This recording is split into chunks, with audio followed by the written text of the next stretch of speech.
would want to understand if there's any budget constraints. If you're running out of budget during the day, day parting could be a good, and you cannot increase that budget.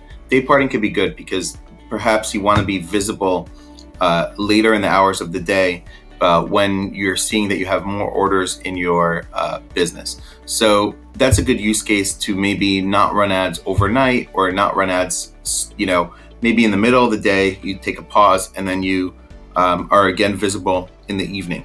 Or perhaps maybe you get a lot more orders on the weekend based on your shoppers. And so you can take a pause on some other times.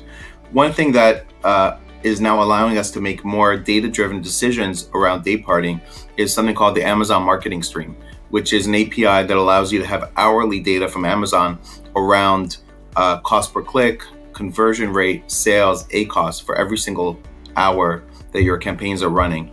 And so what we are generally seeing is that the highest cost per click and the sort of worst time to run ads is the overnight hours.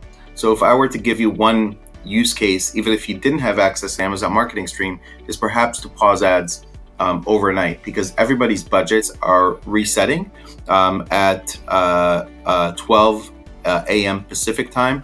And so everybody's back in the auction and the cost per click is higher. So we've seen that as a good strategy. And then also with certain brands, we've seen that once it gets into 10, 11 p.m. on the West Coast, the conversion rates start to drop and they don't have as good results. And we've done either day parting or we'll lower bids for that particular time period, which is something you can do as well. So there are use cases for day parting, and I would say if you have access to the Amazon Marketing Stream, it will give you more data-driven insights in order to make those decisions. And generally speaking, overnight, you're not going to have as good results because of cost per click. Hey, it's Ria Mittal here. Before you leave, make sure to subscribe to Seller App's main YouTube channel, where we upload all things Amazon and some how-to guides that will make sure that you're running on Amazon. You will not get this anywhere else. Until the next time, happy selling.